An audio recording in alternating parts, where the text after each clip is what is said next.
Can you share a little bit more about the term that you just mentioned, vegan consciousness? Vegan consciousness is when we've become vegan deep from within the heart. Let's say plant-based is here. I only eat plants. But the vegan consciousness is deep down inside. It's like I have a, not an obligation, a duty, a commitment to all living beings. And this got me thinking, I need to write my own booklets. I already had the Reiki book that you talked about, so I was teaching Reiki, meditation, self-healing. But I realized my students are not going to get better if they continue to eat animals and animal products.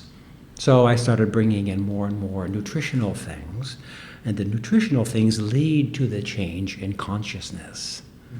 To the point where the new book coming out, Hands-on Spiritual Liberation, maybe you saw in the draft I showed you, dedicated to all sentient beings, all right? sentient beings. Right, yes. right. All sentient beings.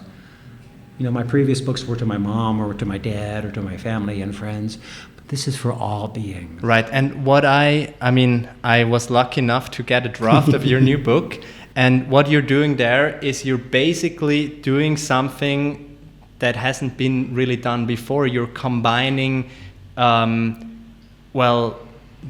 basically vegan food or vegan consciousness together with Reiki, with healing, with meditation. That seems like quite a new approach, right? To really cover all those areas, because many books, they're just focus on nutrition, just focus on diet, or just focus on Reiki, like your previous book, or yes. focus just on like this healing. So how did that all come together? 15 or 20 years of teaching and healing and meditating and being vegan and doing Reiki. And this awareness just came. Back up a little bit, you used the word combining. And I thought, wait a minute, it's not combining, because they are already inherently one in a very holistic way. It's only us modern humans who separate things. No, nutrition is over here, and meditation is, no, that's the Buddhist over here, and Reiki, it's like, no, that's those people. It's one single thing. And so we need to do all those practices together. So if you only do Reiki, but you continue to eat animal products, you're still going to get cancer, heart disease, obesity, high blood pressure. If you meditate 8 hours a day, you have a great mind, but you're still committing violence through your food choices. And what you mentioned too, when you look into the genres, for example, the great nutritional books, let me just choose a couple. T. Colin Campbell's The China Study.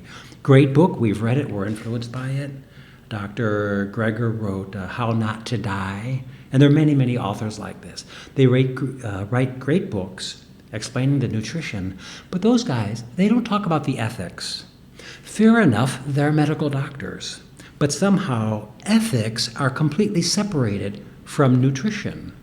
I think, no, let's put them together.